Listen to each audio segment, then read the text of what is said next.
Wingly, dingly, singly, tingly. It's Hotline League episode 63. Oh my gosh, I'm so excited to talk to you. You don't watch the show, clearly. I'm so excited to talk to all of you on Hotline League this week. It's going to be sick. There's so much to discuss. Actually, this was one of the more, I think this is the most interesting week of LCS so far.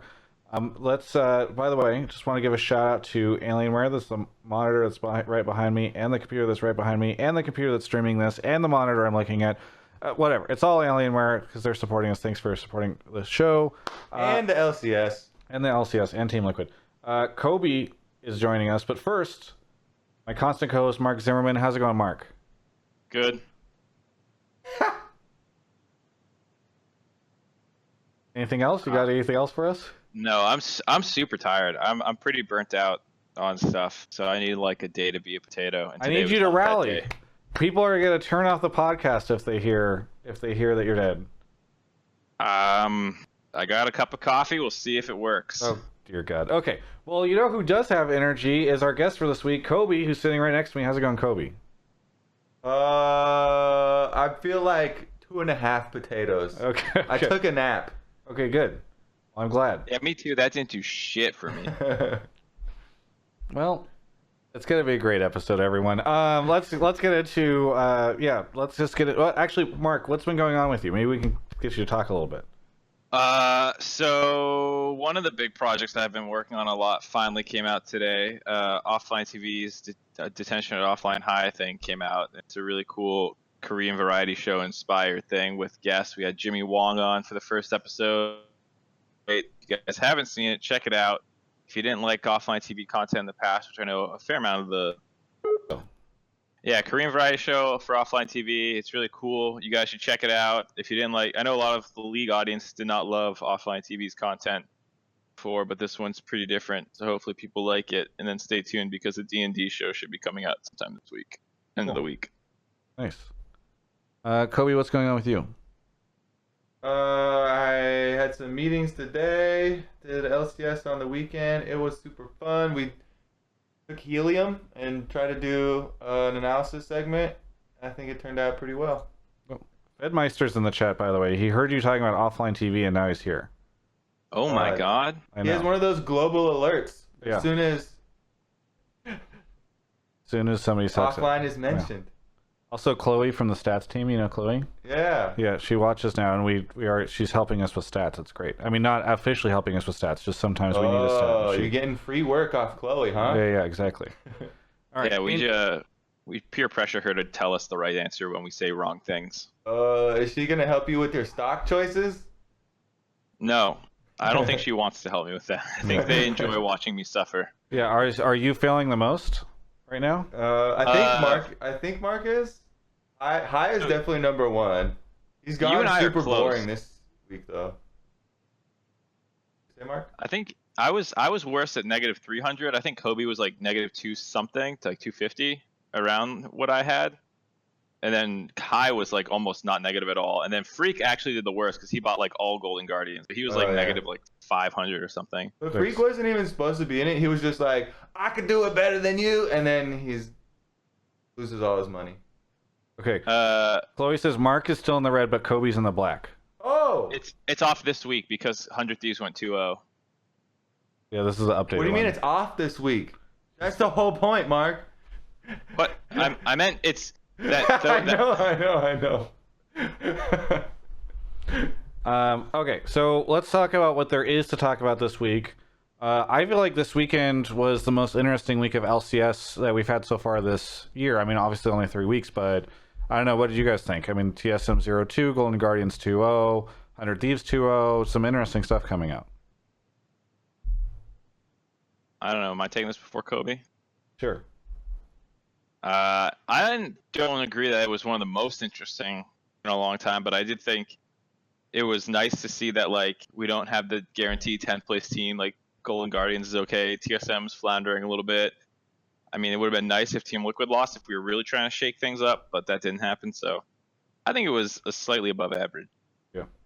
Yeah. I mean, I liked it. So let's see. The interesting things were the Spell Thief's top no farm Zillion composition. that wasn't the only part that was interesting for them for that comp though. By the way, it was a full poke comp with a Jace jungle, and people forget that also. So I thought that was that in itself was enough to make like the weekend crazy. Then we also had Silas. Cloud9 actually played it how you're supposed to play it, like we were saying at the beginning of the day, where you see all the other ultimates. They pick it. There's a zillion ultimate. There's all these other ones that you can use, and Licorice actually did really well with it. So that was another interesting thing. And then as you guys are talking about the upsets and kind of the turnarounds for some of the teams was big. I think a lot of people expected the 100 Thieves turnaround because their games the first week were pretty hard opponents. They play like all the other top three. But it was definitely nice to see people like, Someday and stuff getting back to what people expected from them. Trying to think if there's anything else. That chat I saw was suggesting some stuff. The Rush can't go 0-2 script. I like that a lot. That's crazy. What was that a thing before when he came here? Did I forget about it? I vaguely recall it. Or is this? It's we only it's start in about NA.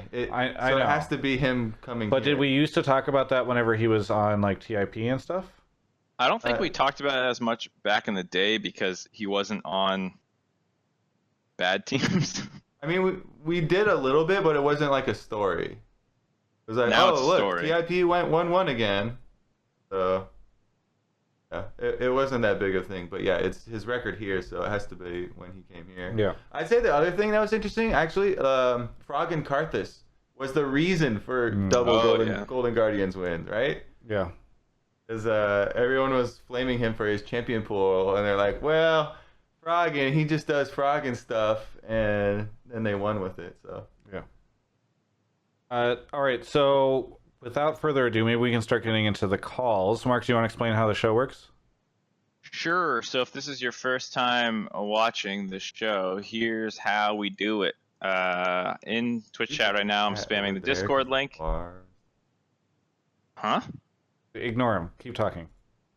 In Twitch chat, click on the Discord link. Damn, it's really awkward when Kobe talks. That's just in general, I know. Yeah. So when you get there, join Pleb Calls or Pleb Calls 2. The voice channels, you can mute your mic once you're in there, and then go ahead and in Pleb Topics, the text channel, you can go ahead and post whatever your take is. You need to be in the voice channel, so if I like your take, I can pull you from that into the waiting room. If we do pull you, just going to hang out until it's your turn, and I'll do a quick mic test to make sure you sound fine, and then we'll go ahead and start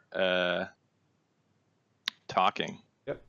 And we should say, by the way, that if you are a sub, thank you very much for being a sub. It also allows you to link your Discord with your Twitch account, and that'll give you access to the subtopics chat. It moves a little slower in there, so there's a better chance of you getting on the show, probably. But if your take is dumb, you still don't have a good chance. And you can also join the subcalls thing. It's just a cool way for us to give back to those who want to drop their Twitch Prime into the chat. Brian Kibler's on the show. Okay.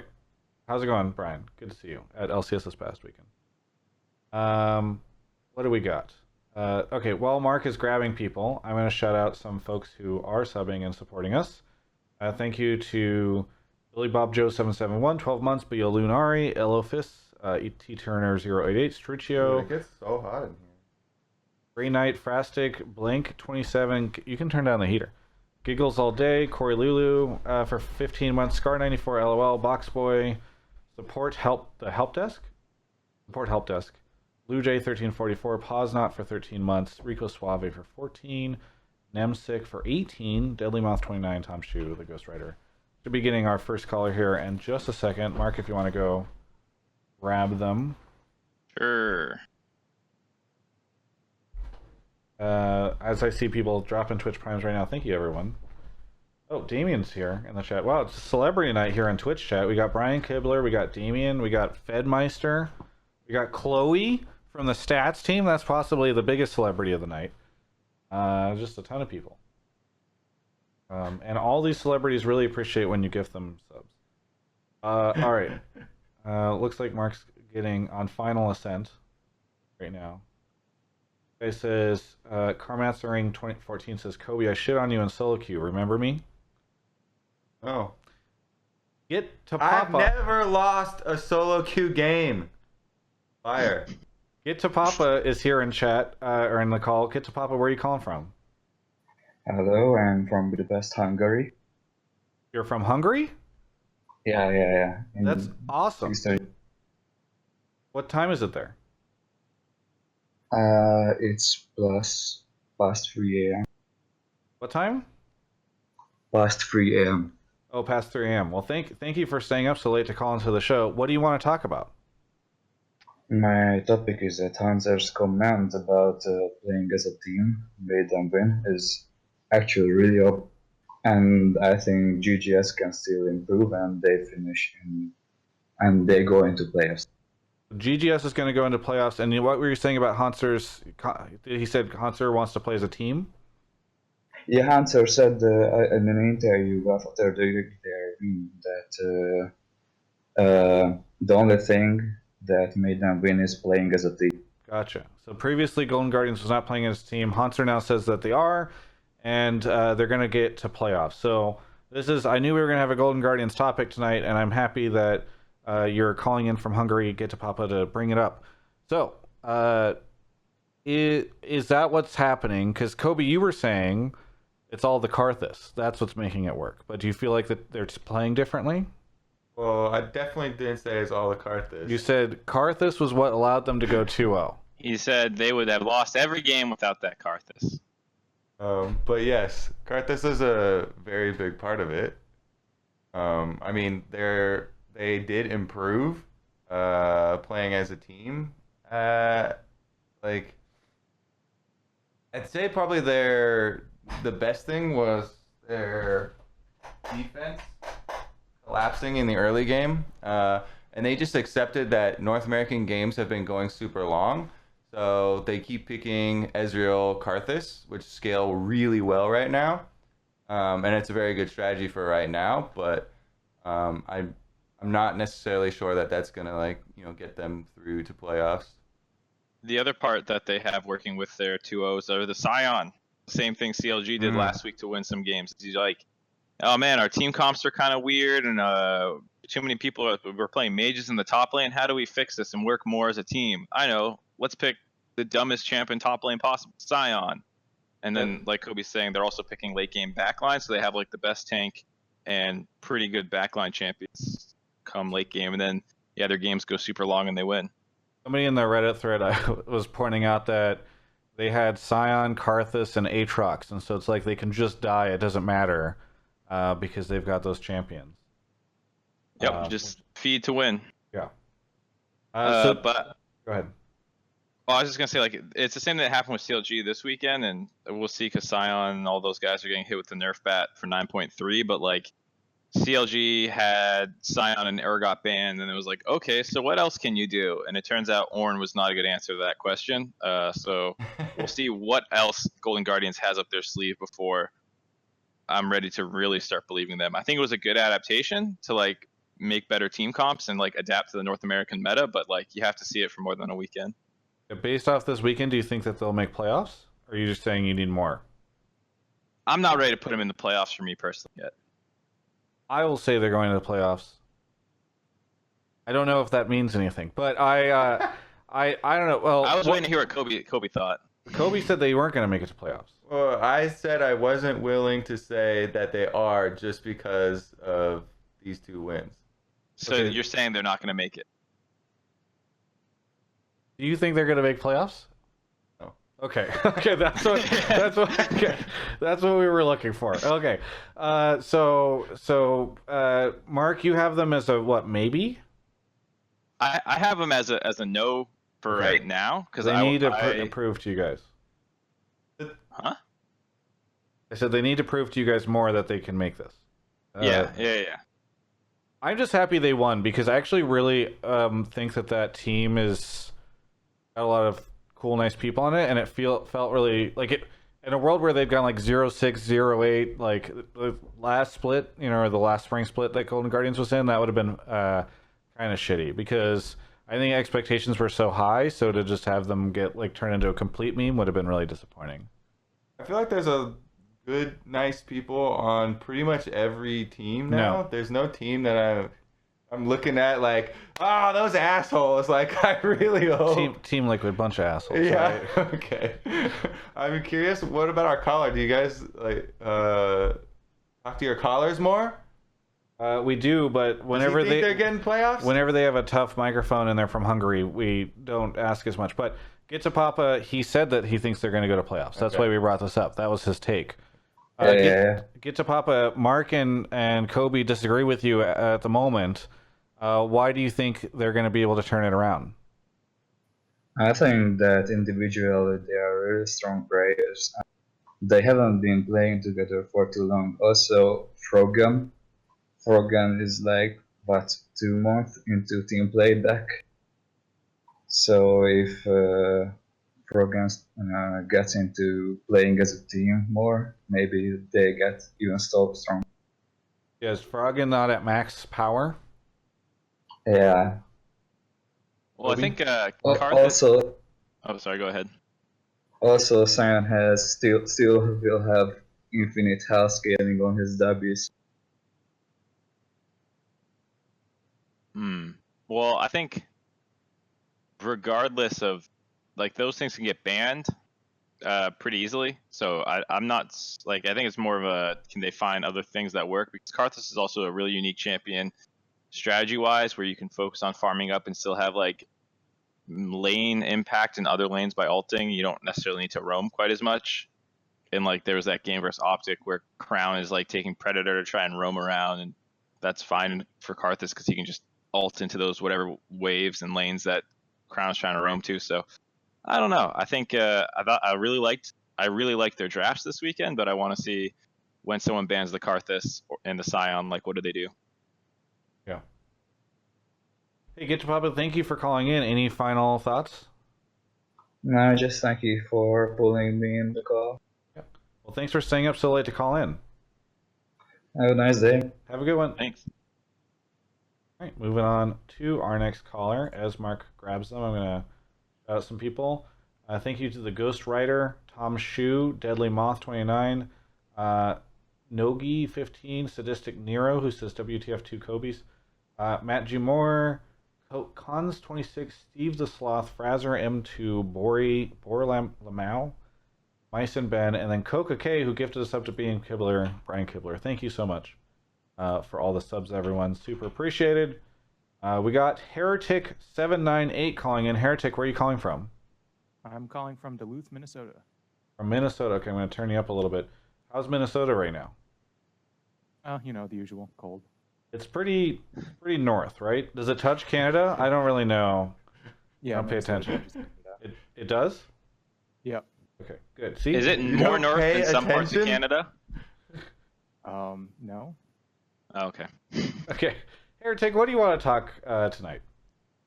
Okay, so my topic was that LCS salaries should become public. Hey! Yeah, I'm excited about this. Keep going. I think that making LCS salaries public would be a positive change for both players and for teams. I think that players need help understanding their value when negotiating contracts, because we've heard from people in the scene like Loco and others that players actually don't know that much, and they often lie to each other and overinflate their salaries when they're talking about them, like even among each other. And then the reason it would be good for teams is that it gives us more of a measure of whether a team was successful or not by the end of a split. It's not just, hey, did you win or not? It could be like, hey, how well did you do relative to your salary? And I think that even now in the LCS, looking at FlyQuest and Echo Fox as a success being 3-3, and like TSM and GGS being a failure because they're 2-4 is like a reasonable statement to make. Yeah. Heretic, if you can speak up a little bit too when you talk into the mic. Everyone in chat, I've turned him up as high as possible. I can't get him any louder. So your main points are they should be public because players can benefit from the information because they don't always know like their value or whatever. And secondly, it would give the public greater context on how successful a team is, because if they overspent and flopped, then whatever, that would suck. But how does it? You said it benefits the teams as well. How does it benefit the teams? I think it gives them more of a narrative to spin. Like, it lets people cheer for maybe like a high budget team and a low budget team, or even just like a team being able to brag in the comments of a post game, like, "Hey, we beat you with half your salary." Like, I think those are interesting narratives that the I mean, I don't the know. scene could benefit from. It helps the viewer. That's why I enjoy doing that, but I don't see a world where like Golden Guardians is like tweeting, "Haha, we spent half as much on our players and they just beat you, TL." You know, like it's just I don't know about that. I doubt that. I am a super big proponent of sharing more information, though. I really agree that it will benefit the players.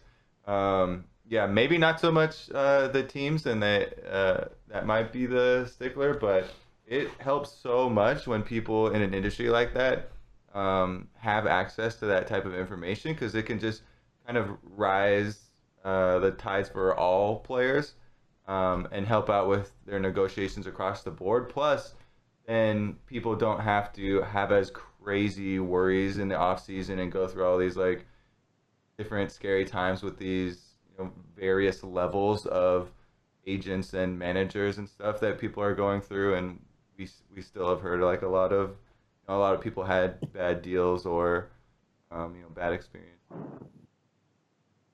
Yeah, I agree with all that, and I think I still think I agree with Heretic point, just not about who it benefits. Like I don't think teams would like it, but as someone whose job it is to talk about the scene, I like hearing how much money a team is spending. So if a team like Team Liquid is spending, I don't know, 4 million, 5 million a year on their roster, and then a team like, I know Optic is a team, I don't know their exact salaries or whatnot, but I know Optic is not spending nearly as much, and I think they're one of the lower budget teams in the league, but they're still getting decent results with Crown and stuff like that. You're able to frame things in different ways that I think is in a lot of ways more genuine to the actual situation, where it's like, okay, Optic is spending a fifth of TL's salary, and like that makes the Crown pickup all that more impressive, depending on how much Crown costs or something like that, So I think, as someone who has to talk about it, maybe the teams aren't happy having all the information public, but I do think it's really cool for like how good of a pickup something is or something. Yeah. In that example that you gave, though, don't you think that Optic would be happy about that kind of information being public and like people knowing, like, oh, they're a good org, they did good scouting, they made good choices? Not necessarily, because the other side of that shoe on the foot, or the other foot coming down, whatever the fucking saying is, the other side is like, well, why are they so cheap? Why do we have a team in the league that's only spending a fifth? Like, what if they're spending, $1 million less than every other team? Like, why are they here? You get that kind of conversation too. Yeah. Also, so what about the scenario like last year where there were all these rumors around Reignover's getting this giant, million something. 800K, I think was the idea, was that like TL had given him a contract for 800K, and then CLG would have presumably had to pick that up.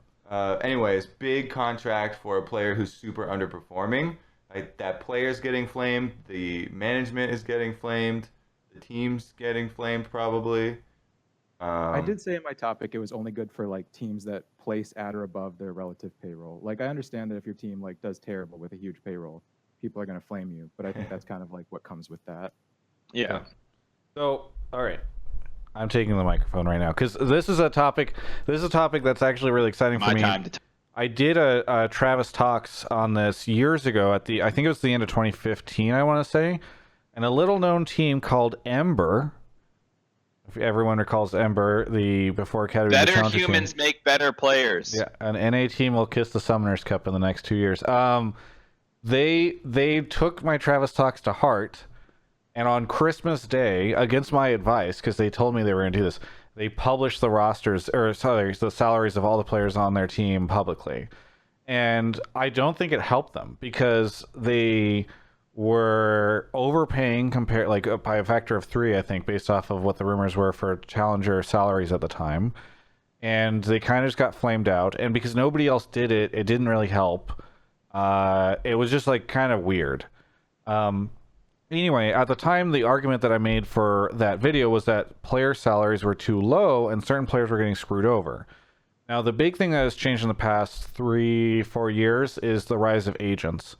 I think about half of them are pretty incompetent at their jobs and not great, but they all are greedy, and they all do a really good job of figuring out like what everyone is making and sharing information with each other and with probably Jacob Wolf and doing everything they can to get as much money for their players as possible.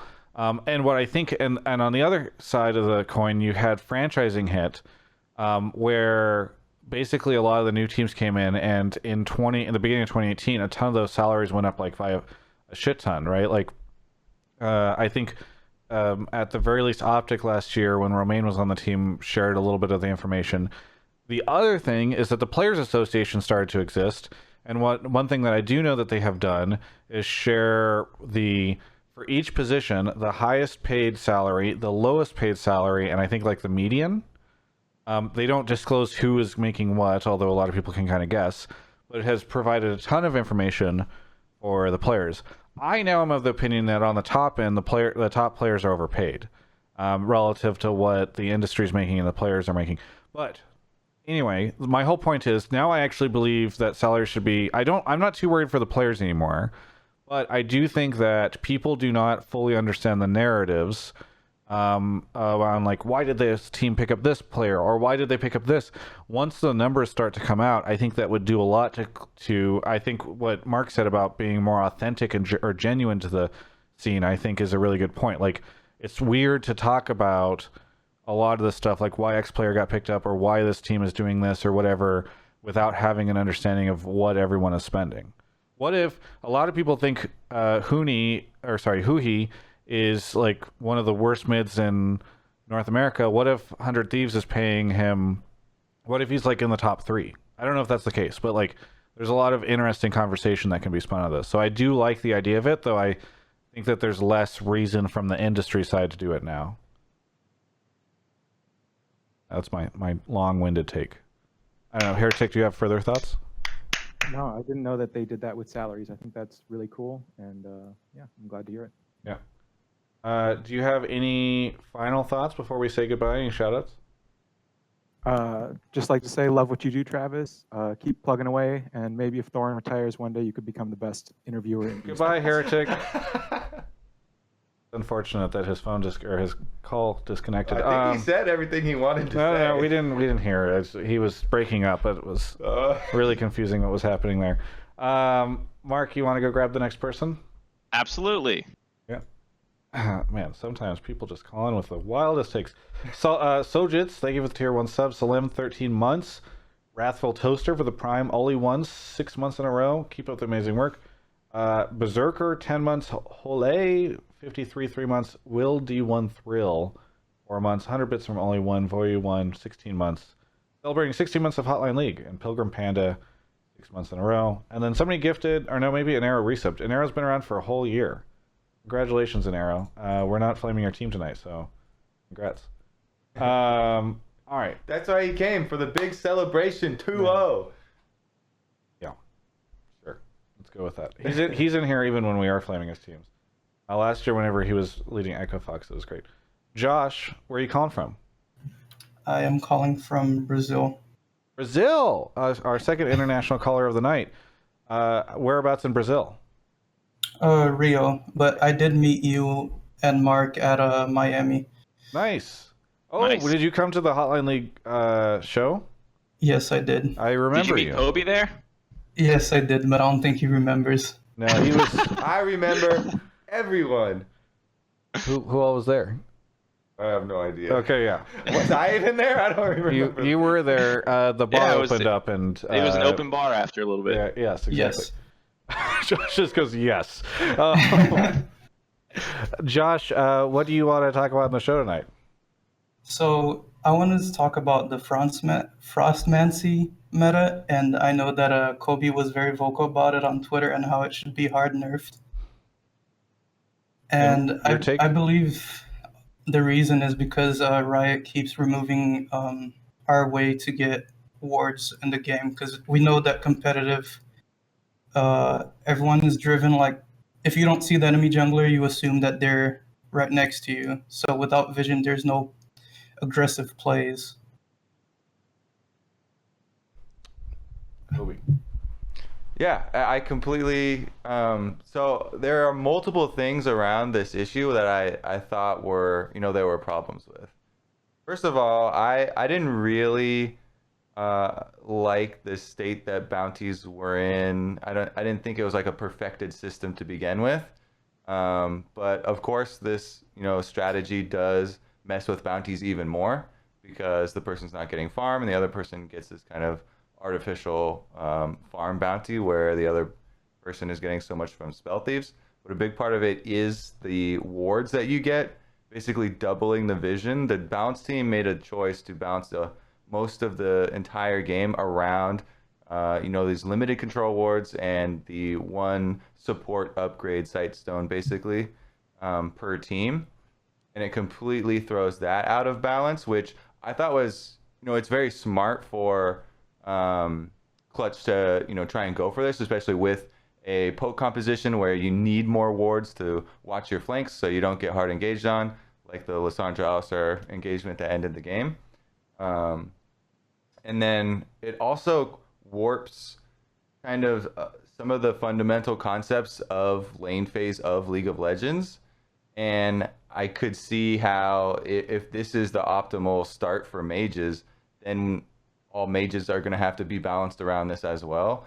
And it just seems like there are so many things that are kind of abuse cases for it that initially I was like, oh, that's super neat that they see this and you can do that, but I don't think it should be in the game for a long lasting time.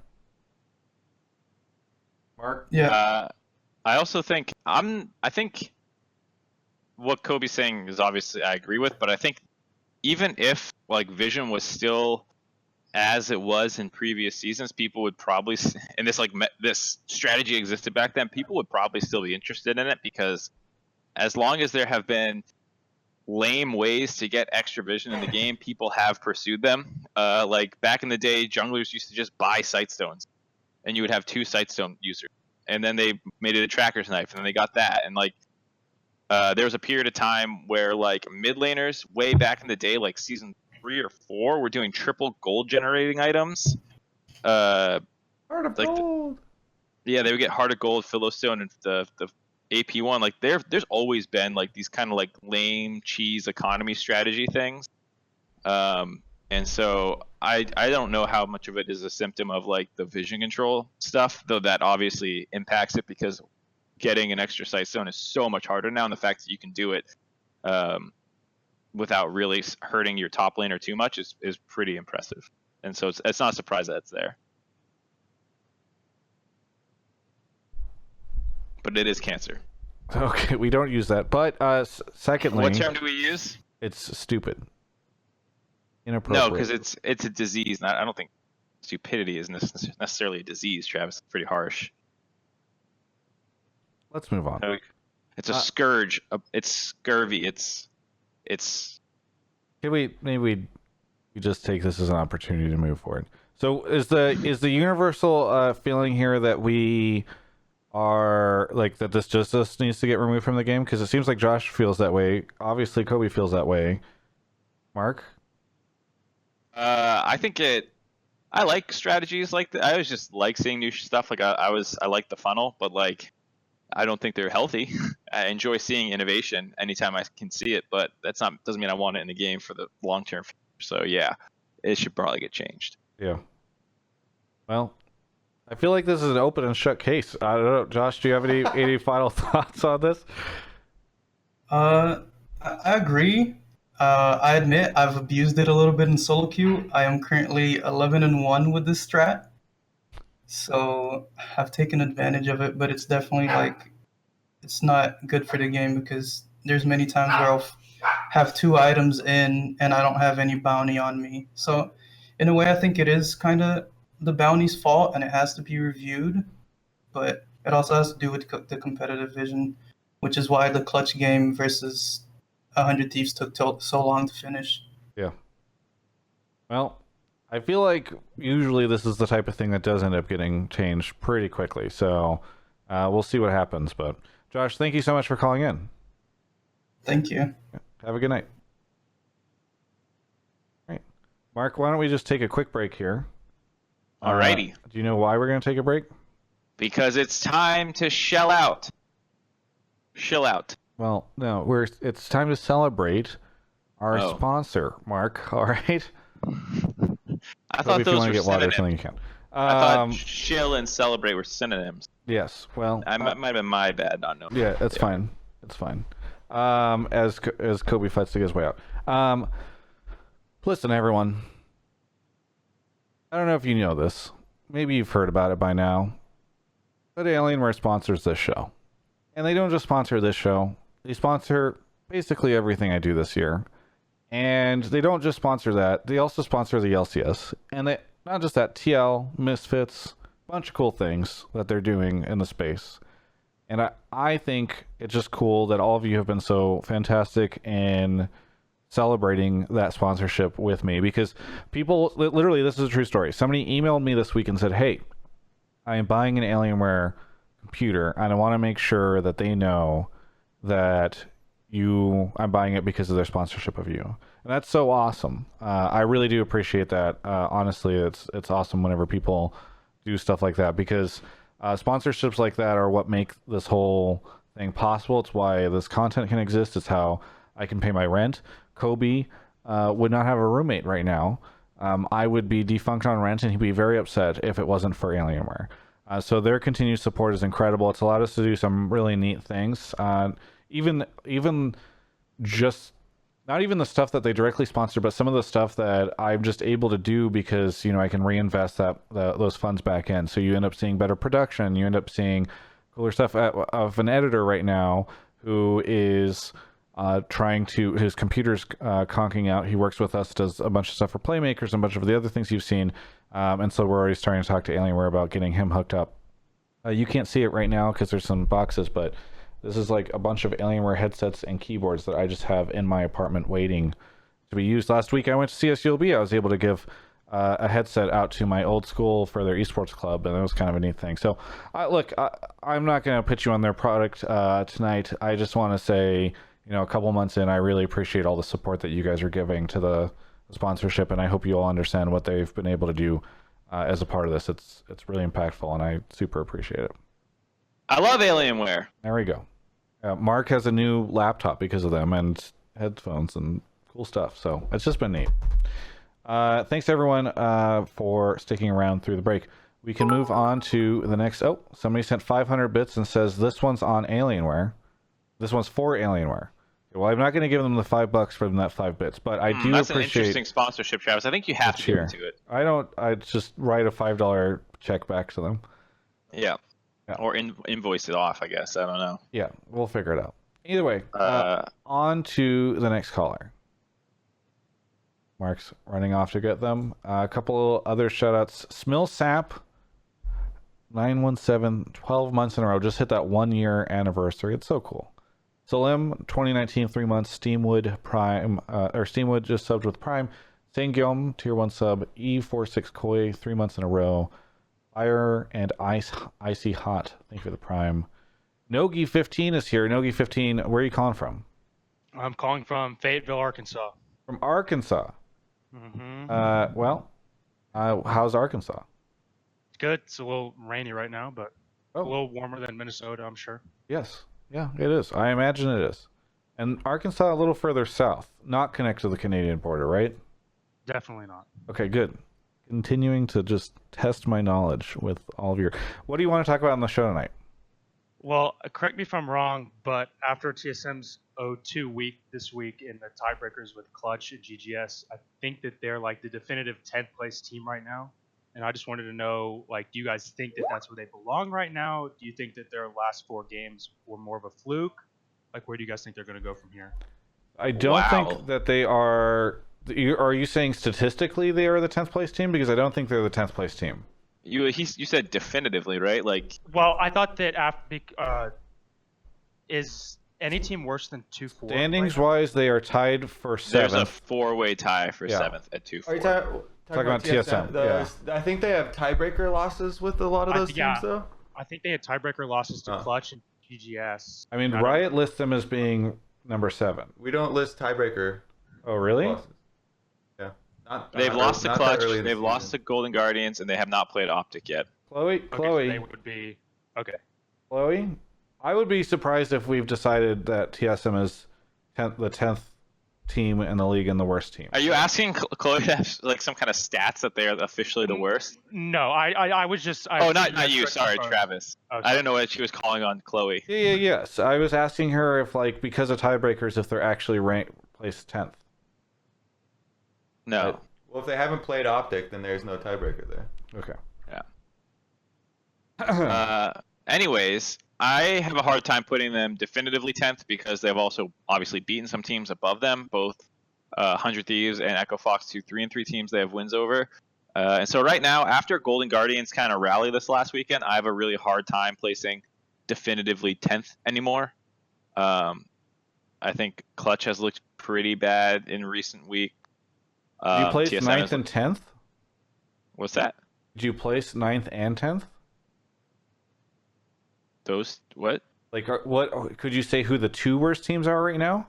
No, I think between Clutch, Golden Guardians, and TSM, Optic I'm a little hesitant on just because this week was like when they had a lot of subs. Yeah. So I think Is Meteos a sub now? Well, I mean like they swapped players. It was their first time playing on stage together. So I have a hard time nailing down one after this week. Yeah, if you would have asked me at the end of last week, I would have said Golden Guardians, but now after this weekend, it's thrown it all up in the air. But they are bad. I will agree TSM is bad. Kobe, how bad is TSM? I don't think they're as bad as people are reacting with right now. So for me, I've been looking for teams to play more early game, more aggressive, similar to the rest of the entire world.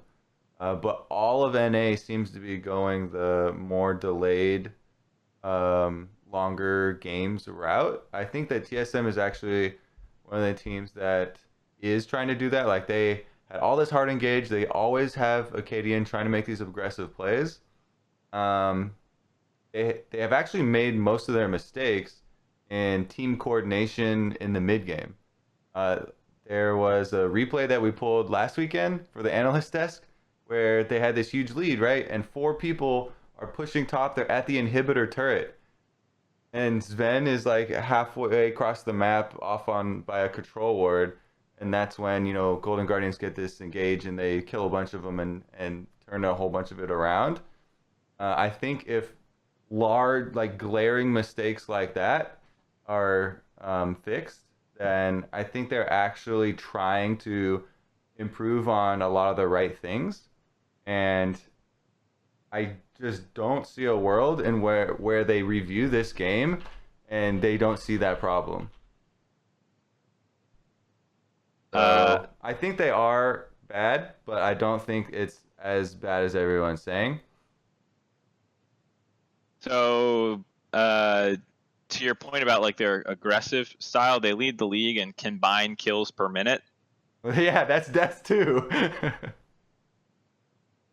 Yeah, so they're aggressive, which is good, I guess, in what feels like a meta that people should be aggressive in, but they're not actually good past that. So they still have a lot of areas to work on, and I don't know if they have like great late game shot calling or anything. What is this? What is being shared right now? We're losing because this is Reggie tweeting after the game. We're losing because our mid/late sucks on proactive team comps. Last couple of years we won in NA because we picked late game scaling comps and went AFK early game while staring at opponents. Once we figure out mid game, we should look much stronger. Just watch playoffs. What's the take on, or what do you guys think of Andy's assessment of his team? Kind of agree. I mean, I think I kind of agree also, but like, they're also making a lot of these mistakes a bit earlier, so. Yeah, I think like 2016 summer was the last time I really remember like a really aggressive TSM. And that was when they had double lift and they just like dove bot all the time. And then 2017 felt like super slow. They tried to play react like fast. I feel like every split I see them put effort into learning to play quickly. Like in 2017 they tried to play Jarvan Galio a bunch and they learned to play that comp and stuff. So I think that they they have made efforts in the past to play aggressive, and they're doing it again right now, like playing the Camille and stuff like that. But they obviously, it's not even just like big mistakes like Echo Fox, where like Echo Fox loses a game because like, oh man, we just didn't smite Baron. I flashed at it instead. To Kobe's point, it's like the entire team is pushed up bot lane while they don't have any mid priority, and Sven's trying to get that. And so like, who should they be listening to? Like either they can ignore mid priority maybe and push all bot. Maybe they should wait for Sven to push mid before rotate. Like, they have a lot of big team shot calling problem.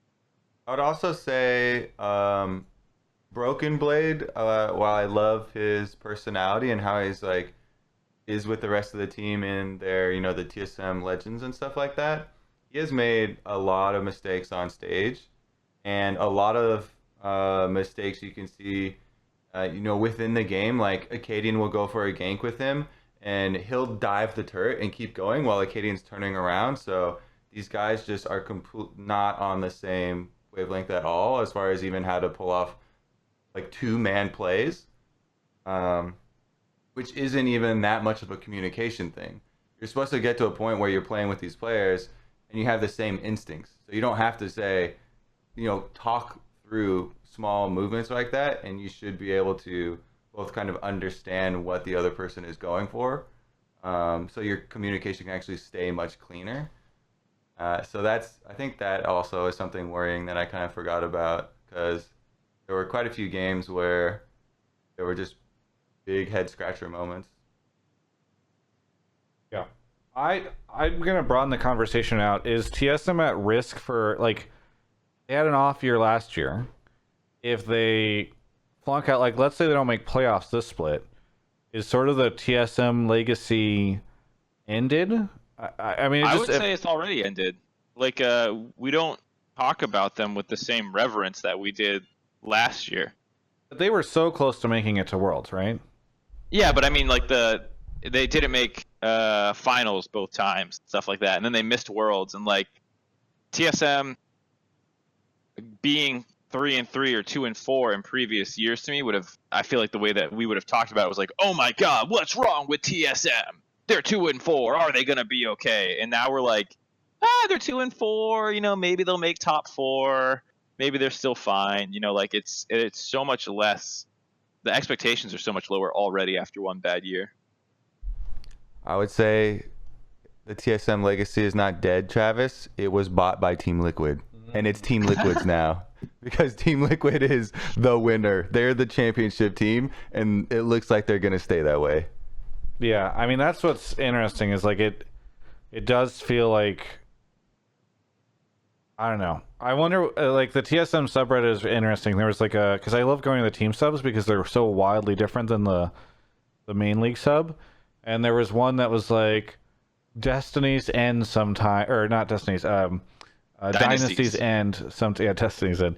Dynasties end sometimes, and that's okay. And it's just like, it's interesting to see that fan base cope with what is potentially like them switching spots with TL, right? Like, there's a world, I think, this split where if we really think 100T is getting it back together, we end up again with like a TL C9 100 Thieves top 3, and then what? TSM is like 4th, and then all those times where Reggie mocks Steve, like, things are like, it feels like that's a thing that could continue to happen at this point in time, I guess, in week 3. Nogi 15, what do you think? I mean, I think that, like, Reggie seems super confident about them making playoffs, but I think that every year since franchising, there's been more parity in the league, and I honestly wouldn't be surprised if they didn't make playoffs. Yeah. Just with like the trajectory. I mean, it always seems to be worse since, I guess it would have been last summer, ending of last summer. So we'll see. Yeah. Seems like Peter is the dynasty killer. Leaves Peter CLG, is the dynasty. CLG falls. Yeah, or is he the one? Yeah. Is he the chosen one? Yeah. Kobe wasn't getting picked up. Yeah, he was getting break. I think it's because I was moving. He was saying, "Is he the chosen one?" Can you move the microphone closer to Kobe? I actually prefer listening to Kobe. You're about to spill your water.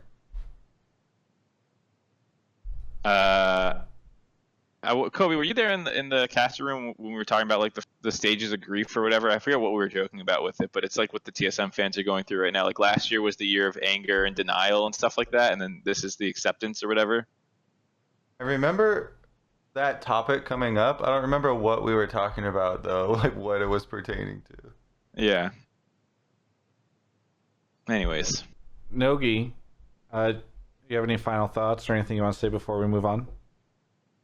No, I think you guys covered it all. Just wanted to shout out my friends Jake and Chad who are here. They were playing League like 2 weeks ago. Don't give up on your LCS dreams. Nice. Thanks for having me, Jake and guys. Chad? Is it Chad? Yeah, Jake and Chad. Okay, we're also seeing Mark's cat right now. he's spazzing out. He's been spazzing for like 10 minutes. Damn it, this fucking thing sucks. Looks like a normal cat to me.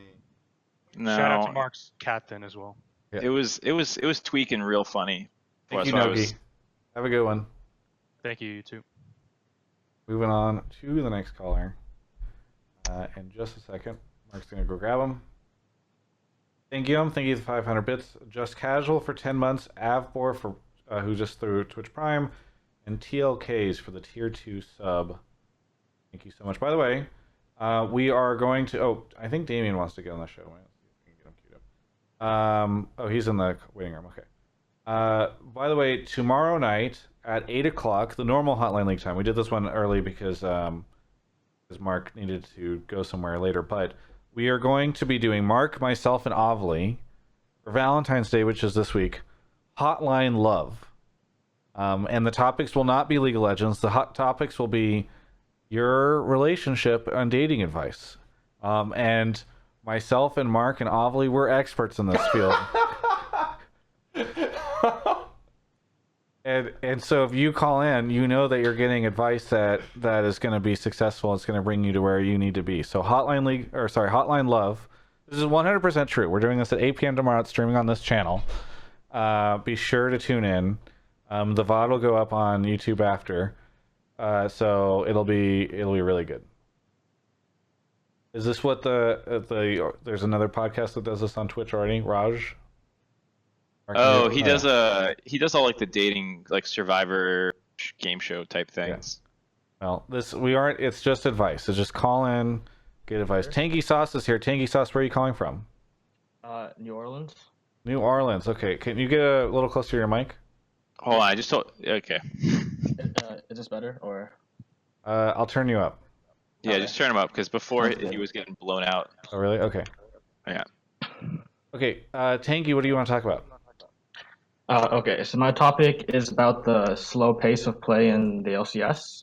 For instance, in like every post-match thread on Reddit, you have people talking about how, Ezreal seems to always take over the games and stuff, and I think that's because if you look at other regions, he has like a lower win rate because games are ending faster.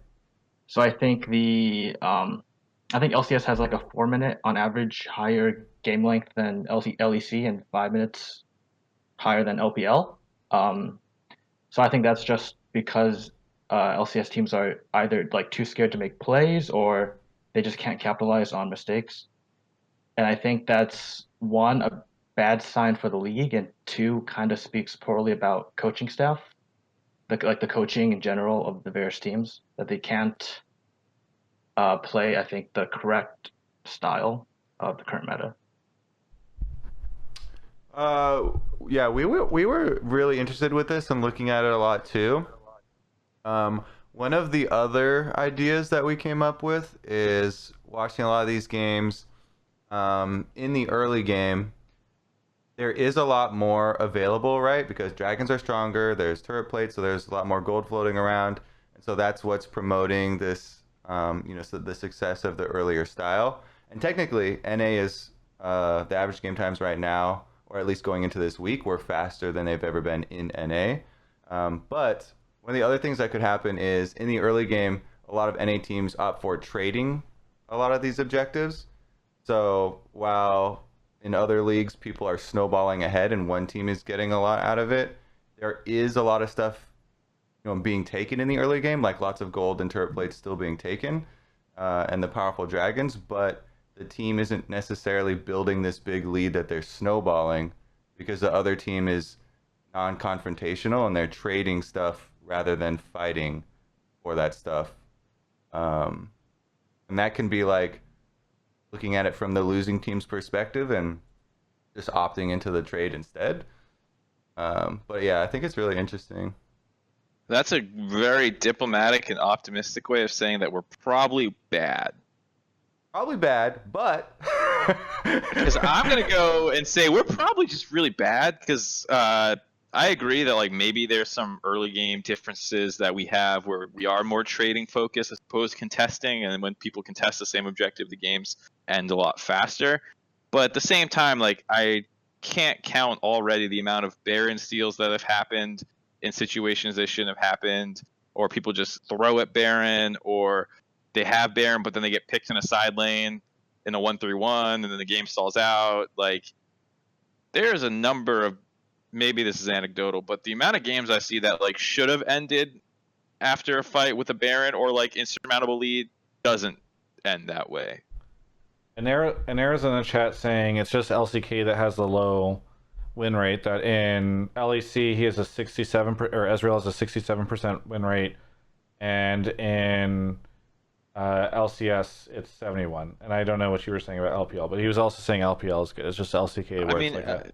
As Ezreal's one of the best marksmen in the league, regardless of if he's or like in the game right now. So I don't know. I'm not super concerned about that. I just think in terms of NA's actual game time, that's. So, in my interviews with C9 and TL, I think Peter was the first one to bring us up in the first week, but they basically have said that they feel as though the other teams don't do anything. Like he said, maybe I think Reaper this week said maybe clutch, but he feels like a lot of the teams they just kind of roll over. They don't actually try to do anything in the game.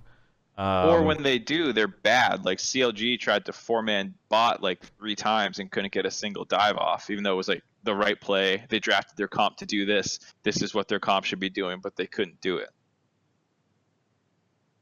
Well, so I don't know. Yeah. So I'm of the opinion that it's a North America mid-tier teams, mid and low-tier teams not being that great at closing games out. Which is sad. Why are our teams so bad right now? Feels like normally we have more than 2 or 3 good teams. I'm not saying we're LCK to be clear here. Yeah. But it is disappointing that I feel like we have some pretty good lineups this year. Arguably we should have the best lineups that we've ever had this year, because we've imported so much talent now. It feels like every player I'm interviewing is Korean and or European, and even teams like Golden Guardians that were the worst place team last year have teams or players from teams that have been, like Ole won 2 finals last year. Monster TSM has like a pretty good legacy. Like the top talent is slowly dripping down. Obviously that might mean they're not as top anymore, but it just feels like we should be in a better place. Yeah, I think we were talking about this as well amongst the casters at some point about like how NA's bottom tier teams are actually skill-wise relatively good. Maybe not in terms of like their synergy and all that stuff, but like it feels like we haven't had a Giants or a Rogue from this year or like equivalent team where they're just like hopeless, like absolutely hopeless, 0 and like a billion type teams. And so there's no one that's like so bad that they get shit stomped by the entire rest of the league, which feels like a lot of the other leagues have a team or two like that. Yeah. Thank you, Sauce. Any other thoughts? Not really. It just feels like teams aren't like they seem scared to make plays and stuff, and I think that compare like the meta currently from watching other leagues is fairly fast and snowbally, and I think it just seems like either they can't capitalize on mistakes or they're just afraid to make plays or something like that. So it's kind of weird, I guess. Well, we have all these sports psychologists and mental coaches and all this stuff. These players need to stop being so afraid. That's my take. Thank you, Sauce. Thank you so much for your call. Yep, thanks. All right, onward and upwards to Damien Estrada, if you're listening, please respond to me this time when I go into the waiting room. what happened. TLK. Oh, I already. So, I thought it was kind of interesting though, like the words that are being used, because I don't know if it's them being scared, but it does feel like a choice to play the more trading and non-confrontational thing early. So maybe just a And poor I know choice. it does. Yeah, maybe it is a poor choice. Yeah. But I don't think it's as simple as people are just like, they're not playing all fast and crazy snowball. They're just bad. Well, I'm not saying that we're not bad. Yeah. But I think there's something deeper to it. Like if you're in a game and you've drafted slightly better late game to significantly better late game. Yeah. Then It's you're, better and to you're wait. losing early, and you're trying to lose the least as possible at that moment, and drag the game on. And that's where some of the teams are coming from. To double lift and whoever else you said you interviewed. Yeah, I think it was Sneaky or somebody. Yeah, maybe those teams are kind of directing their resources in a suboptimal place right now because the meta is kind of chock full of all this opportunity in the early game, and nobody's really taking it. Yeah. Damien Estrada is here. He's muted himself. I don't know why. Can you? What? Oh, he's Hello? unmuted. Hi, Damien. Sorry, I had to cough, so I didn't want to cough on stream now. Where are you calling from? Calling from the alien training where... alien training... Jesus. Alienware training where? Facility, North America. We get Damien Estrada, of course, the They're creative... training aliens, Travis. We're training a lot of aliens. The creative director for Team Liquid, Damien Estrada, is here. Damien, what do you got for us tonight? So first a question, and then if the answer is not what I thought it was, then I'll drop off immediately. So the first question is, why is there this narrative that like our team is talking about going 18-0? I feel like we're being forced into talking about it from like everyone else. That it's like not a narrative that we started, and that it's just like casters and interviewers like Travis Gafford that are forcing us into this real unfortunate space. Yeah, well... Why are you winning every game? Yeah.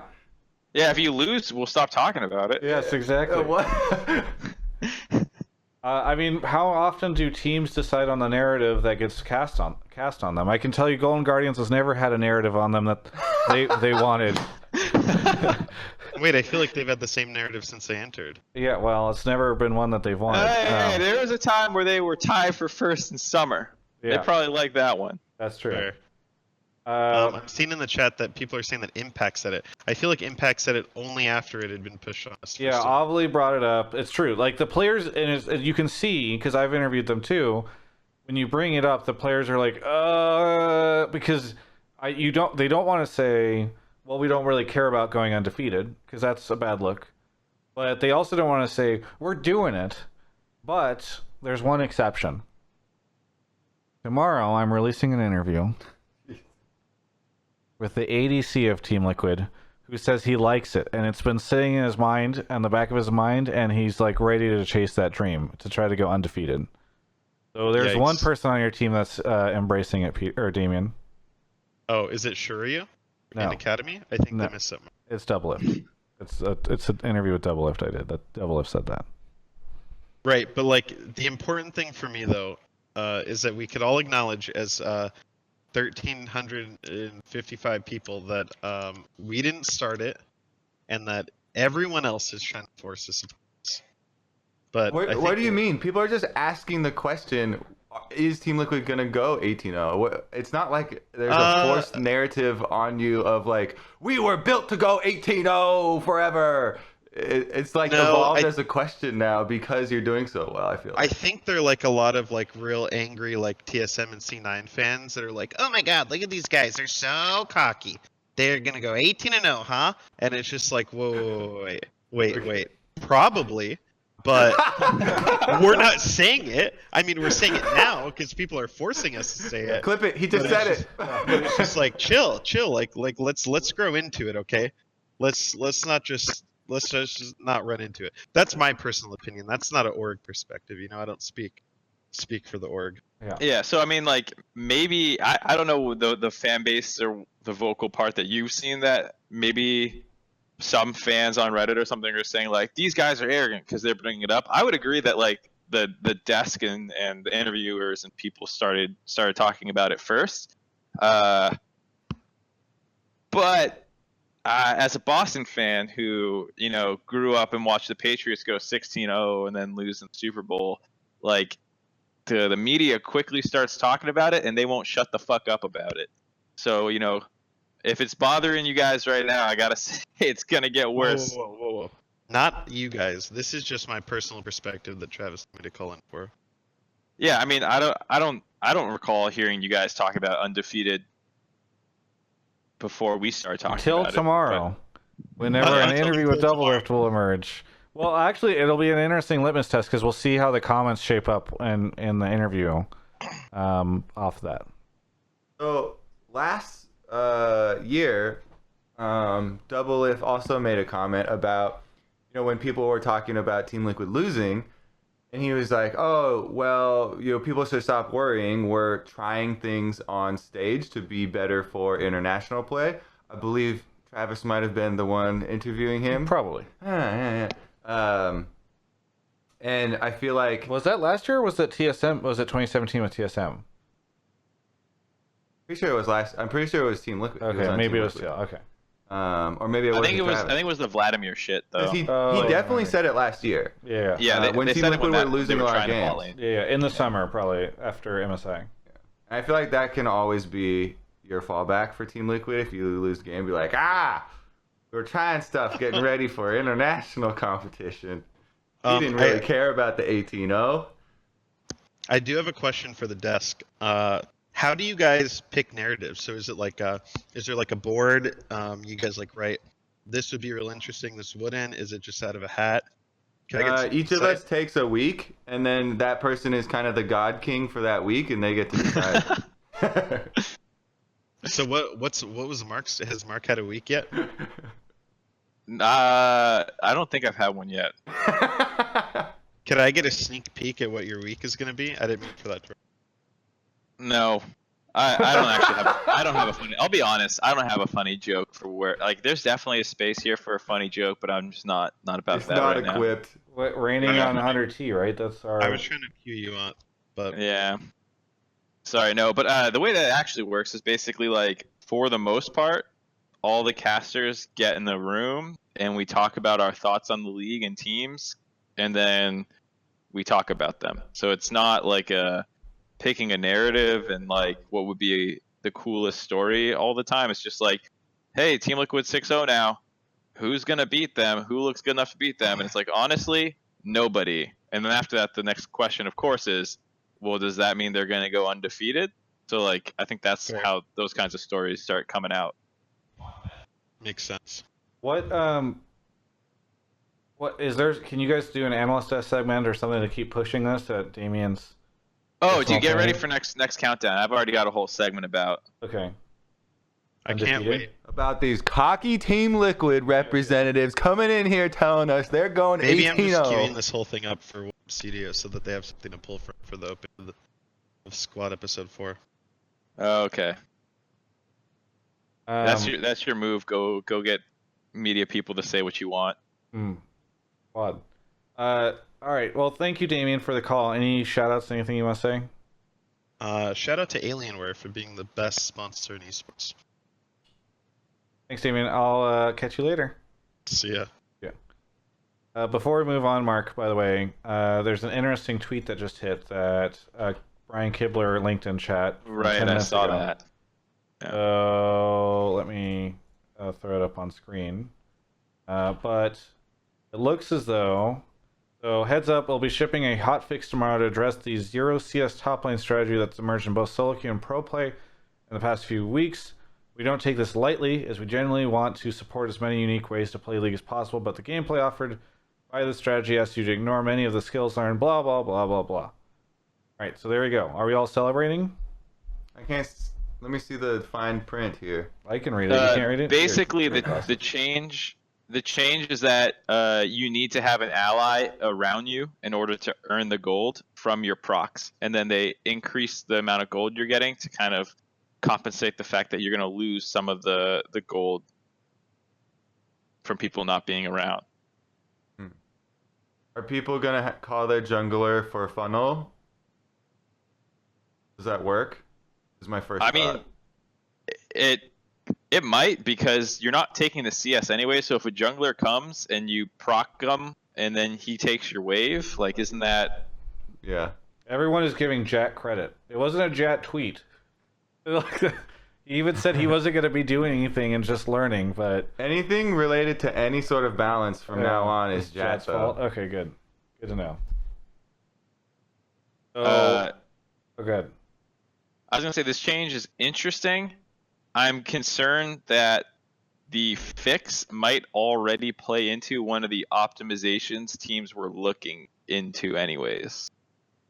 The funnel, You know what I'm saying, Kobe? type of- Yeah, like you said, the funnel where like the jungler swings by top to take the wave anyways, and if they're doing that, then you get the gold procs, but they'd have to do it so much Yeah. that I don't think it's worth it.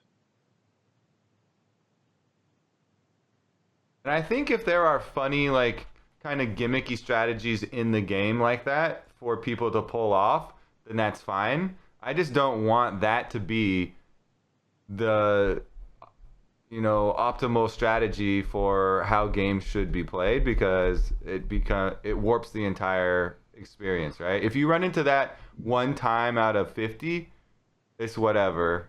And you experience it, and then next time you go up against it, you know exactly what to do to counter it, and it doesn't work that well, then I think that's fine. And it sounds like that's kind of the direction they're headed. Like, you can kind of do it, but it's not that great. Yeah, I think it looks fine to me. I think with the fact that it also consumes the charges, if you auto them, like, you basically can't be autoing creeps and you can't be autoing the guy consuming your charges. So you basically just stand in the lane and wait for the guy to show up. So I think it should be fine. I'm not super concerned. Sweet. Neat. Well, let's move on to the next call. Got 3 more to go. We're winding down the show. Let's see if there's any subs to shout out. Nope. No subs in 30 minutes. Let me refresh and make sure it's not a glitch. It's been half an hour. Clearly somebody... Oh, no, it's... Well, listen. This show's not about subs. It's about zombies being here. Zombies, where are you calling from? I'm calling from Madison, Wisconsin. Madison, Wisconsin. Nice. Another one of those states. Is it... Travis is really bad with geography. So, Huh? Is it near Michigan? It's like to the left of Michigan. Is it touching Michigan? Oh, there's a lake in between us. Wait, but Michigan has the Lake Michigan. dog, right? Dog? Yeah, there's a glove and a dog. I don't know anything. I've never heard anything like that. Zombies, what do you want to talk about on the show tonight? Someone told Travis something when he was like a 5-year-old, and it's coming out now. My whole life. Yeah. I want to talk about Rush underperforming a lot. Some of the things is he's had really poor vision control. He's often going in front of his tanks to scout for vision on objectives himself, and he often gets caught out. Think of like the flash for Lysandra. Walking in front of, they have Hako on Ornn right behind him on that play specifically. He's led with 18 deaths. This was in the first 2 weeks. He had 18 deaths. Second most deaths with 14 deaths. And that's making it Equifox lose a lot of pressure on the map. They're losing a lot of objectives. And if Equifox wants to turn around, Rush needs to stop dying. He needs to coordinate better with the tanks on his team to clear vision. And yeah. All right, I heard everything you just said, but I also want to address... Oh, wait. That's transparent. All right, well, there's a glove at the bottom part here, and then there's a dog, which is the part that's over me and Kobe. So that's a mitten. And when it doesn't have any fingers, I think Okay, it's a The mitten. glove Yeah, we're has to have mitten. fingers. But you see the dog right here? Yeah. It's got like its little tail up, and then there's. Mm-hmm. Okay. What did you pull up? They can't see it. I can, but it's just like this weird floating blue thing on Yeah, top of a it's blue transparent. background. Hang on. We'll do this one too. Dive doesn't have this shit, by the way. I just want to be clear here. We're actually trying to educate ourselves on this show. Well, this is also kind of tiny, but the dog is... That's a dog? Yeah. No, it's not. Well, it's like a cartoon dog. Like, look, it's got 2 ears on top of it, and its mouth is open. It's like yapping. Oh, it's going the other way? I was kind of seeing one going No, that. this is the tail right in the back. Oh, okay. And then it's yapping at the mitten. Oh. Okay. So Rush is playing with courage when none of the other players are, is what I'm hearing. But you're suggesting it's too much courage. Yeah, 18 deaths in the first 2 weeks. He still leads the teams or junglers in deaths now, but it's only by like 1 death, and Sven Skaren catching up to him. But and it's not just that. He's even missed probably a smite in every single game that I watched the highlights for. I can't think of a game where he didn't lose an objective. I think. Granted, they. Oh, sorry, you go. Yeah, granted, they are starting a lot of the objectives. Like I think one of the games they ended up getting like 5 or 6 dragons. So of course he's in the position to be stolen from because he's trying to start all these drags. It is to say that, but he has missed an important smite in just about every game. Super Chloe says at least he picks up the Rift Herald trinket though. All right. So thoughts on Rush? Is he underperforming? Is he? What's going on? Mark or Kobe? Yes. All those things that he just said are true, and it's sad to see, because I love Rush, but he's playing pretty poorly right now, and he needs to do better. Maybe he's just trying his best to speed up the NA meta, get that snowball going. Is this one of the situations where we can use the Froggen dilemma? The Froggen dilemma is also known as if only he was on a good team. Rush is making mistakes. Yeah. Sad. I think Rush. The rest of Echo Fox has actually done quite well. The fact that they're 3-3. Solo's been hit or miss, but that's I think kind of what you were expecting. He's not like just a permanent detriment in the top lane or anything like that. He has some good games, some bad games. Phoenix is kind of the same way, and their bot lane has been largely positive. And Rush was supposed to be the X factor, and he's kind of dropped the ball on that. I'm not super concerned about having high deaths for him. That's just kind of still got really good damage. Right, I expect really good damage. If he doesn't end top 3 in deaths in jungle, that would surprise me. I'm not surprised he's dying a lot. I kind of expect that just because he's such a crazy player. Are you surprised that he's flashing on the Baron? Yes, that is not good.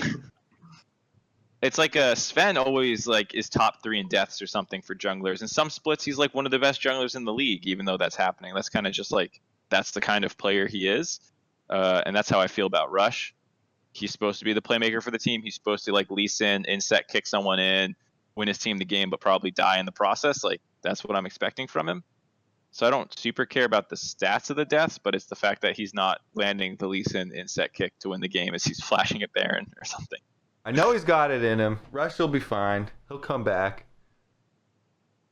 Will he? I believe in him. He studied under Score for a whole year. He came back to NA. Twitch chat just said it seemed like he didn't learn anything. I'm just saying, I sometimes we had a caller last week that was saying we give too much credit to players that are veterans, and I wonder if it's we just want Rush to do better, but maybe maybe this isn't. We do, Travis. Okay, so we agree that it was just a hope of yours, not like a Okay. I thought that was clear. Sorry if I didn't convey you that. Said it as you say when you say things, you say it with such strong emotion. Sarcasm? No, everyone will believe what you say because you're a caster. You just say these things definitively. Well, Kobe's so genuine that you can't tell if it's his heart or his head talking sometimes. That was a heart-top conversation. I'm sarcastic, like more than 50% of the time as well. Conviction. And maybe that's hard to get used to. But we don't. Oh, look at that! Yes, I know. I try to play it cool when somebody gives a ton of subs. Oh yeah, you're so used to it. You were just complaining and almost crying on stream about how you didn't get any subs for half an hour. Now he's cool. You got to be cool, because otherwise, it's like whenever a girl comes up and flirts with you. Or at least I've been told this. If a girl ever does this, I'm supposed to just. This is for next keep it episode, cool. Travis. Yeah, Next for next Hotline episode. Love tomorrow. Yeah. I would say the Rush thing, he's been disappointing from what we were expecting, but the fact that they're 3-3 is somewhat of a good sign, because you can be very optimistic that if he ever does start delivering on what we expected, Echo Fox might be a decent team. I somewhat agree. I think that their wins have come from really stalled out games where they had Karthus and had like 2 Infernals and 3 other Drakes, and I haven't really seen them work as a team that well, and that's kind of what's concerning. I think they've started the split off strong before it, and often teams with high mechanical skill seem to start off when no one's got any teamwork, and I just don't see the teamwork coming in. I don't know. I don't think it's going to lead anywhere. I mean, North America's not going anywhere. Yeah. That's fun. All right. I don't know. So we hope Rush gets better, but it is important to acknowledge he's not doing well. Is he the worst jungler in the league right now? He's performing the worst, but you can still see that he's a mechanically very skilled player, and I could totally see him turning it around. He still wants to get objectives. He's still got a plan. It's just not executing on it. Mark and Kobe, is he the worst? Who would be up there with him right now? I'm trying to think. Twitch chat says Acadian or Lyra. Wiggly's up there. He's got a lot of deaths on Wiggly. Wiggly. Yeah, I would say the bottom 4 are probably Wiggly, Lyra, Rush, and Acadian. But I think Acadian's had decent early games for the most part. Acadian's had a few times where he just kind of, at red buff, he kind of inted with Camille. He's had a few moments like that. Yeah, but yeah. I mean, but ahead of the team. Outside Smithy and Santorin and Dardoch, I haven't been super impressed by most of the junglers. Ben's been pretty good too. And Dardoch's not even competing. I wonder why. Yeah. What about Anda as well? No one's talked about Anda. Yeah. No, I didn't forget about him. This weekend was really good for Anda. Yeah. His stat seems fine. I just didn't remember how he played. But yeah. Zambies, thank you for the call. Anything you want to say on the way out? Thanks for having me. Yeah, thanks. Have a good one. All right, 2 more callers to go. All right, I do have some subs to read. Look at all these. Ichiryu for 17 months. I think you're the highest person. I think I've seen 16. I don't know if I've seen 17. The Meowcenary 351. Thank you for the prime. Pillow Pants 5 months. Wants a sub. Then Sangyom gifted 5 subs in a row. Thank you, Sangyom, for the 5 gifts. That's awesome. Oliver the Best Cat 4 months. I am in Nicholas 11 months in a row. Hey Travis, changed my name from calling me Proto. Did you watch CBSN esports feature on YouTube? No, I didn't. What is that? CBSN? I don't know what that is. Looks like we might have our next caller here though. Carnivorous Gray. Carnivorous Gray, where are you calling from? Fargo, North Dakota. Oh, have you called in before? I have, yes. I called Yes, you after have. Worlds to whine about C9. Yes, well. Nick Allen's in the chat. He says, this show sucks. All right, well, we'll give him a little ban. No. Oh, so does CLG, huh? Yeah. Oh! Oh, man. Yeah. You're like Freak. They won 3 games. I know. I bought 5 of their stock. I don't know. I just had to say something. You invested in CLG. I can't just let him shit talk me and then just take it. I don't know. All right. It's a knee-jerk reaction. Fuck it. You stink. Well, I hate you. It's like, all right. Yeah. Carnivorous. So you're in Fargo. Yes. I understand there's a movie and a show. What do you want to talk about on the show tonight? Well, I think it's interesting that the NBA is highly invested in LCS because I've been noticing lately that the leagues are very similar. I think for anybody who doesn't follow the NBA, there is one team, the Warriors, who are so much better than everybody else that we all know they're going to win, unless there's Yeah, much like Golden Guardians, their LCS team. Yeah, exactly. Ironically, not the LCS equivalent, but in the LCS, I mean, I'm a C9 fan, but we all know that TL is the best team. I think through 3 weeks, I don't think you could make a case that anybody else is even belongs on the same field as TL. Like they're just so much better than everybody else. So we kind of all know that they're going to win, just like we all know the Warriors are going to win. So the rest of us as fans were like, well, I mean, I hope C9 does well this week, but I kind of know in the back of my mind that they're not going to beat TL on some drastic meta shift or something. At least that's my take on it. So I don't know if you guys have seen the same kind of thing or what, but to me, it just kind of feels like, yeah, we all know TL is going to win in the playoffs, and we're just kind of trying to convince ourselves that second place is going to be okay. Aren't the Rockets supposed to be good? Well, I mean, they have James Harden? Is that his name? Yeah, they have James Harden. They got significantly worse this last offseason, and they still couldn't even beat the Warriors last year with their full team. I mean, Chris Paul got hurt, one of their good players, but still, like, yeah. So this year especially, it doesn't look like they're going to be able to even challenge the Warriors. I think that LCK and LEC are both in a similar state to us, though, because everyone's waiting for G2 and Griffin to win as well. Yeah, that's totally true. I would say the exact same thing. In the LEC, you watch G2 play, and it's just like, wow, none of these teams are anywhere close to their level. And Griffin, the same thing. So it's kind of... I would say that it's a sign you need salary caps because people are buying up all the best talent, but Griffin is a bunch of...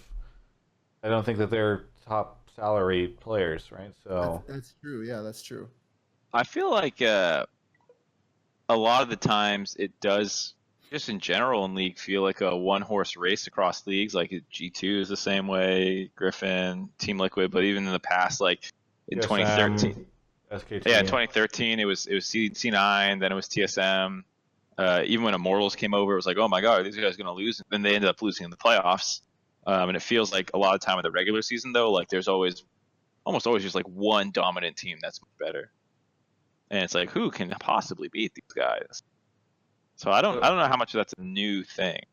But to your point, people lose, right? Like we've seen Immortals lose. We've seen upsets before. So maybe it'll happen this time.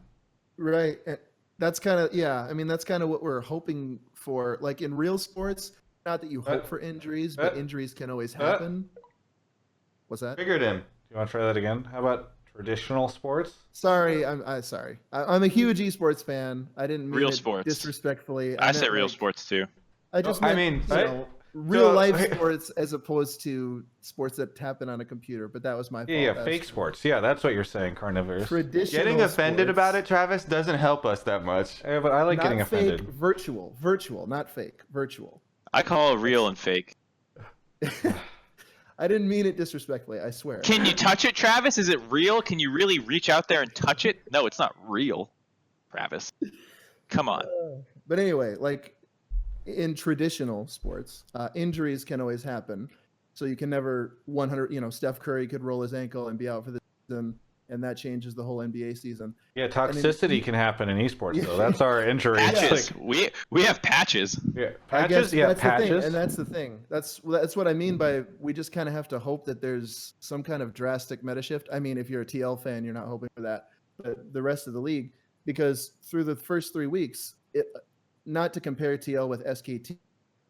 I remember watching SKT back in the day, and it was just you couldn't see a path for the other team to win when they were playing at their best. And that's how it feels when I watch TL. I just watch them, and maybe the other team gets a couple early kills, but it's like this team is so good, it doesn't even matter. They're just going to strangle you out, and the game's going to end in 20 minutes. For TL, I would say every team should be drafting hard early game and going as hard as they possibly can for snowballing. So at least there is a path, but yeah, I still don't expect them to lose. Right, and then even then you still have to execute it to perfection. That's kind of what I was wondering if you guys have seen anything that I could hold on to, like, hey, maybe there's a weakness. I think the I mean, fact there's that a been lot times of where they almost lose, right? In the beginning, or they look like they're losing. I don't think that they've had a game where I didn't think that they were going to win yet, like as the game was going on, and then they turned it around. But I also don't think that their early game has been super dominant. I thought the CLG game was one where if a couple of those plays CLG went for actually worked and they got the kills and like it was a little bit cleaner, they potentially could have won. And I think it was the FlyQuest game I felt a similar way about. Like if FlyQuest plays were just a little bit better, maybe they could win. So I think to Kobe's point, like if a team does go like all in on the early game, or like if every team does it, they have how many more games? 12 more games they need to win where their early game, like level 1, just doesn't get fucked up right away, and then the other team can win, Yeah. Well, yeah. Well, I guess what I'd say is to the point about like if feeling more like there's always been like super dominant teams, Fnatic in Europe when they were like 18-0 with all those guys and stuff like that. But I think this one is a little different because they've slowly just bought talent over the course of 2 years to make this, which is a little different than just like out of nowhere, this team's disgusting. Right. Yeah. And I don't want to take any credit. I mean, everybody else could have done it too, right? But I was just kind of hoping I think the franchising has brought more parity in that there's not the horrendous teams, but at the same time, I don't feel like any team could win. I kind of feel like something would have to go horribly wrong for TL to lose. So, I mean, good for them, but it is, as a fan, it's kind of boring. You're just like, okay, well, that's probably what's going to happen. Well, you never know. And again, these are best of ones. Who knows what happens when a best of 5 pops up in the playoffs? You might see some interesting stuff come out. Reaper is usually pretty good at clutching it out, so we'll see. Don't give up hope. So. All right. It's great. Thanks so much for the call. Anything you want to say on the way out? It's very cold here, and there's lots of snow. Please send help. Okay. I got nothing for you. But you know what might warm you up? An Alienware computer. Dell.com/Travis. Thanks, Turner. It's great. Thank you, guys. See ya. They second as space heaters. They give off a lot of heat because they're really powerful. All right, back to this. The Jumbles, 5 months in a row. Don't worry, Kobe. Travis will be able to pay rent now. And there we go. Because of that sub right there. Are you going to pay more than you usually do now? Fail Noob Forever resubbed for 7 months in a row. Thank you. And then X Solvark, I was playing cool, but I did notice that you gifted 10 subs all at once. It's pretty incredible. Thank you, X Solvark. Thank you very much. And a bunch of those people are re-up subs, so congrats to them. 100T Cons is on the show. Are you actually affiliated with 100T? No. Okay. Well, where are you calling from? Just a fan. Detroit Lakes, Minnesota. Okay. It's actually pretty close to Fargo. Okay. Where the last car was about an hour away. And we established it's to the left of Michigan. Yes, to the left of Michigan. Something about a mitten and a dog. Yeah. Yeah, I don't know anything about that either. Sorry. Well, you guys just aren't educated like I am. Cons, is your topic about 100T? Yes, it actually is. Okay. Well, chat says it's that time again, boys. 100T hate hype. So are you positive or negative? Because positive. All right. Well, Mark, get ready. Cons, go ahead. Okay. So basically, I think they can either get. I think they can get top 2 for sure. But I also think they can get top 1 if they do better. Basically, like Huhi, they've been putting him on I got like Rise. He's on Aatrox, Lysandra. The only non-supportive pick was maybe Aatrox, and I really think they should keep putting him on supportive picks like that because he's really he got caught out I think 2 times in the first game just in lane. I think he got solo killed. And then also just making sure Someday and Bang are on the hard carries. They put Someday on Urgot, Aatrox.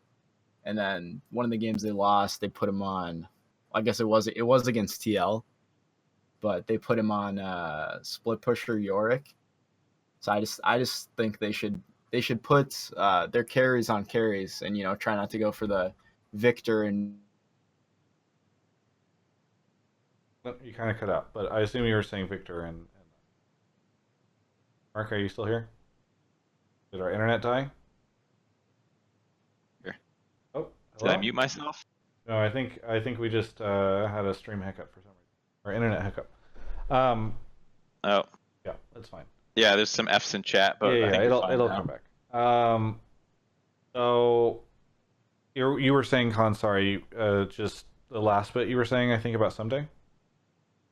Just putting him on like the Urgots, the Aatrox he was on during I think it was the CLG game, and he did really well in the Urgot game. I think he maybe died once or not even one time, and I just think they should put him on there and then put Huhi on maybe like the split pushers or like supports like Zillion or just like different supported mid picks. So here's my concern. It sounds like you're focusing a lot on the players and just sort of what they should do to make the players do. We were just at a call now where we're from a person who was concerned that TL was like a shoe-in to win the split. It was kind of hard to argue against that. So if we take your argument, which is like 100T can overcome TL, like if they make these slight changes in lane, like they stick Huhi on the champions you're talking about, and someday, is that enough to beat lane for lane, position for position, the players on TL? I think Bang is better than Double Lift, and Someday's better than Impact. I'm not exactly sure about Huhi being better than Jensen. I think there's a lot of people that aren't sure about that. Yeah, but then also I don't know what's going on with Afremu. I don't know if you saw the 100T game, but he died in lane. He TP'd back in the middle of the lane as Braum and just got insta-killed yet again. And I just think I think they're good enough to contend with Cloud9 and TL, but I'd really think they just need to get better at like communication or just playing, because like Hui's made mistakes and then Afremu. But like Bang and Someday I feel like I played pretty well. Same with Anda. I had put 100 Thieves number 3, I believe. Kobe, what'd you have them at for your season power rankings? 4. I put them below Team Liquid. I put them below all 3 teams that they lost to. Yeah. Who was the third team they lost to? Was it TSM? TSM, who are doing worse now. Do you feel like you would move them anywhere in your power rankings based off the start of the season? We'd probably move TSM down. Does that mean push them up to 3, or do you have like FlyQuest or something? Because we always ignore FlyQuest, and I feel like they can sneak into like top 4. No, I think FlyQuest are really good, because even if FlyQuest lost, they weren't like tragic catastrophes. But yeah, for 100 Thieves, I mean, coming into this last weekend, I watched all of their content, like their Prolly and Nade Shot thing they did answering Reddit questions, watched the heist, watched their other YouTube video that they put out.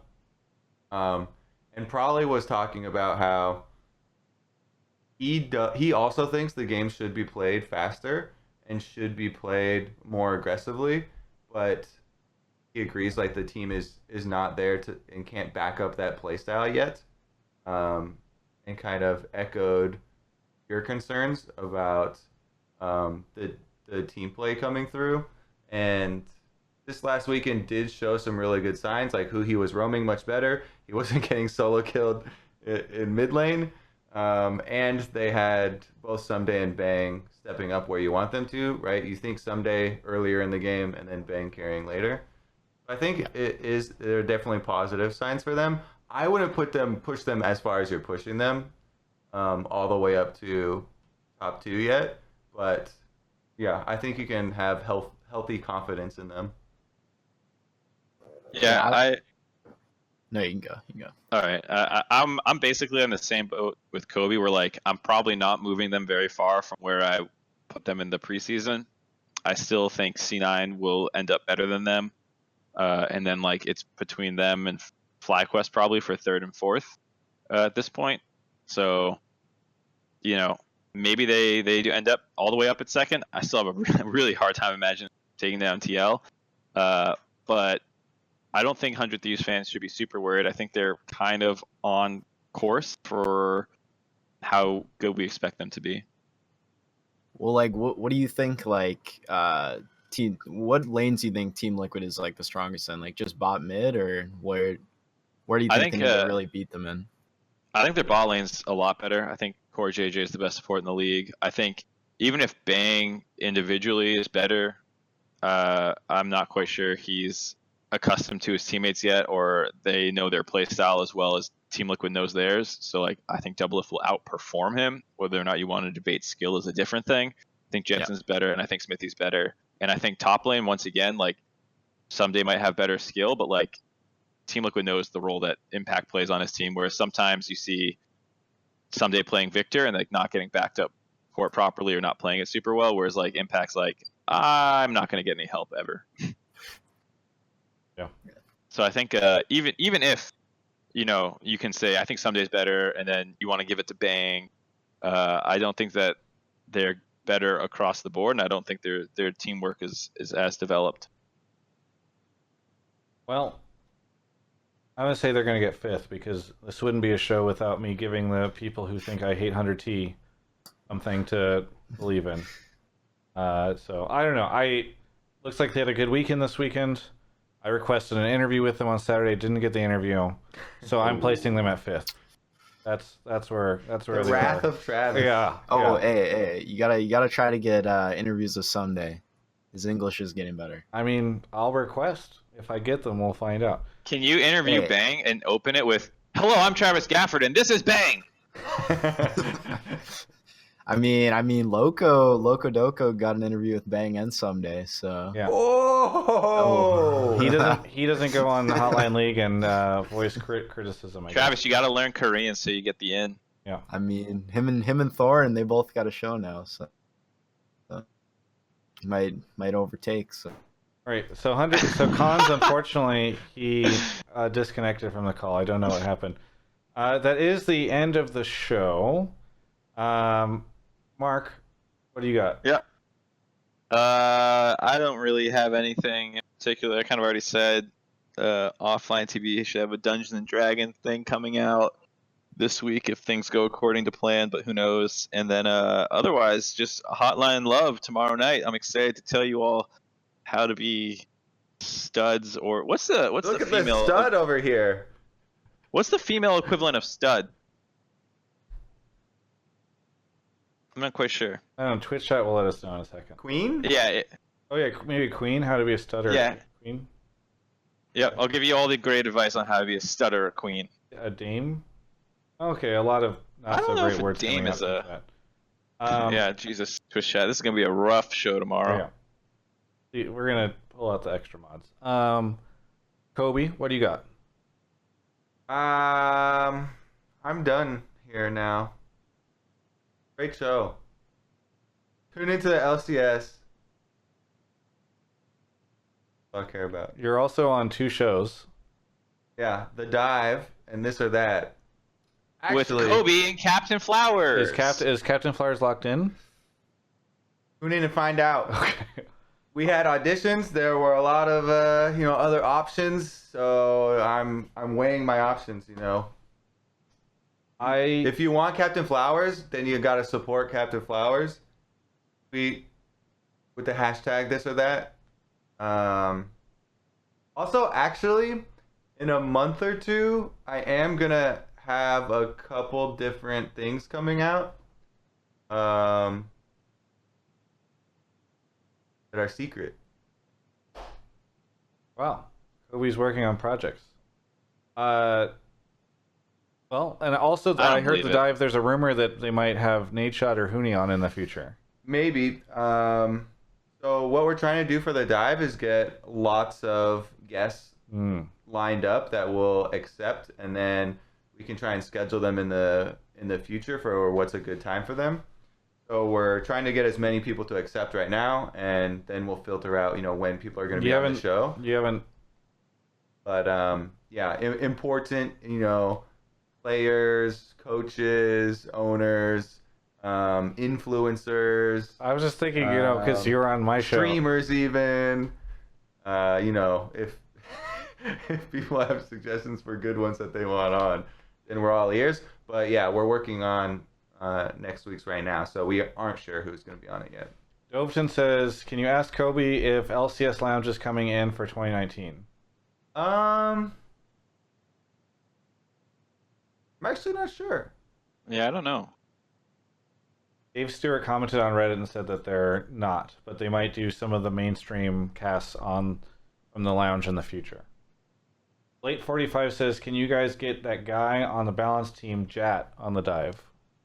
Yes, we will be able to get Jat on the dive at some point. He's a little bit scared, he's kind of nervous since he's been out of the spotlight for so long now. We might have to coach him up a bit, though. For me, so please tune in to Hotline Love tomorrow. We're doing a special Valentine's Day spin-off of Hotline League. There will be no Alienware branding in that, just in case. I've discussed it with them. I told you I'm done. That's fine. And Kobe's gone. We've discussed it with them, and yes, but it will be happening 8 o'clock tomorrow Pacific. Please tune in. It'll be streamed, and then we'll put it up on YouTube. And then if you guys can all do me a favor, so before the start of the stream, and I'll try to remember to put this into the YouTube description as well. I opened some displates from a site called Displate. And I just put it in the Twitch chat right now. And they sent me a bunch of free stuff. They gave me a link and a code for people who in my audience who want to save some money. You get 15% off if you buy any.